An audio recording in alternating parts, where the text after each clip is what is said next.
हाल ही में supreme court ने कहा है कि आरोपी के पास से भारी मात्रा में नशीले पदार्थ की बरामदगी के मामले में अदालतों को आरोपी को जमानत देने में धीमी गति से काम करना चाहिए।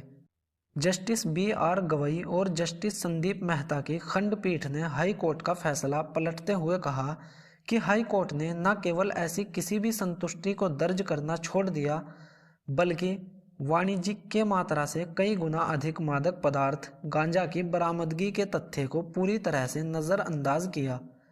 हाई कोर्ट ने अपने उक्त फैसले में उस आरोपी को अग्रिम जमानत दे दी जिसके खिलाफ 232.5 किलोग्राम गांजे की खरीद आपूर्ति में साजिश रचने की FIR दर्ज की गई।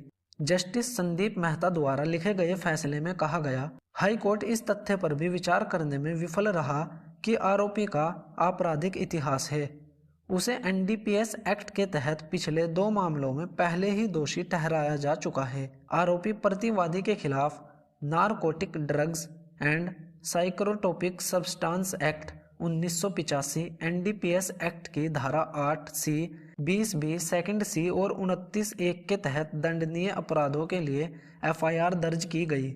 आरोपी प्रतिवादी का कहना है कि उसने अन्य आरोपी व्यक्तियों से बरामद गांजे की खरीद आपूर्ति की साजिश रची। हाई कोर्ट ने उस आरोपी को अग्रिम जमानत दे दी जिसे बरामद 225.5 किलोग्राम गांजे की खरीद आपूर्ति के लिए साजिशकर्ता के रूप में दोषी ठहराया गया था। हाई कोर्ट ने राज्य की ओर से उपस्थित लोक अभियोजक ने प्रतिवादी अभियुक्त को अग्रिम जमानत देने की प्रार्थना का विरोध किया।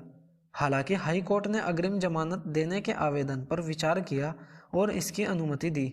यह हाई कोर्ट के आक्षेपित आदेश के विरुद्ध है कि प्रतिवादी आरोपी को अग्रिम जमानत देने के खिलाफ राज्य द्वारा आपराधिक अपील दायर की गई। हाई कोर्ट के आदेश और NDPS एक्ट की धारा 37 पर गौर करने के बाद अदालत ने कहा कि अदालत को अनिवार्य रूप से इस संतुष्टि को दर्ज करना होगा कि आरोपी कथित अपराध के लिए दोषी नहीं है।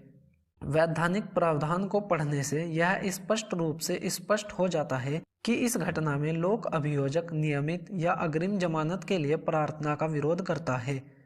जैसा भी मामला हो, अदालत को इस बात पर संतुष्टि दर्ज करनी होगी कि इसके लिए यह मानते हुए आधार है कि आरोपी कथित अपराध के लिए दोषी नहीं है और जमानत पर रहते हुए उससे कोई अपराध करने की संभावना नहीं है। अदालत के अनुसार नशीली दवाओं या साइकोट्रोपिक पदार्थ की व्यावसायिक मात्रा की बरामदगी से जुड़े मामले में जमानत के लिए प्रार्थना पर विचार करने के लिए अदालत को NDPS एक्ट की धारा 37 में निहित राइडर के संदर्भ में संतुष्टि को अनिवार्य रूप से दर्ज करना होगा।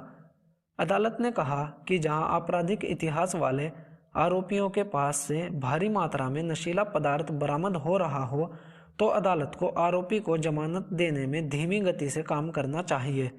अदालत ने कहा, इतनी भारी मात्रा में मादक पदार्थ की बरामदगी के मामले में अदालतों को आरोपी को नियमित जमानत देने में भी धीमी गति से काम करना चाहिए। अग्रिम जमानत की तो बात ही क्या करें, खासकर जब आरोपी पर आपराधिक पृष्ठभूमि होने का आरोप हो। अदालत ने प्रतिवादी आरोपी को अग्रिम जमानत देते समय हाई कोर्ट द्वारा अपनाए गए अजीब तरीके पर भी नाराजगी व्यक्त की।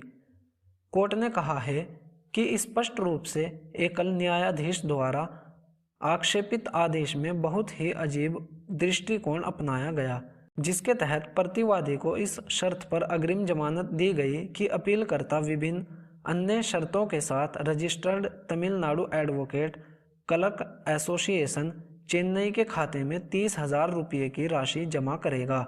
शर्त नंबर ए, हाईकोर्ट द्वारा लगाया गया सुपरा जमानत न्याय शास्त्र को नियंत्रित करने वाले सिद्धांतों से पूरी तरह से अलग है और विकृति से कम नहीं है। परिणाम स्वरूप हाई कोर्ट के विवादित आदेश को गूढ़ और विकृत पाते हुए उसे सुप्रीम कोर्ट द्वारा रद्द कर दिया गया। कोर्ट ने कहा, परिणाम स्वरूप आक्षेपित आदेश रिकॉर्ड की दृष्टि से गूढ़ और विकृत है, इसे बरकरार नहीं रखा जा सकता है। इस प्रकार इसे रद्द कर दिया जाता है और अलग रखा जाता है। आरोपी प्रतिवादी को आदेश की तारीख से 10 दिनों के भीतर विद्वान ट्रायल कोर्ट में सक्षम आत्मसमर्पण करने का निर्देश दिया जाता है।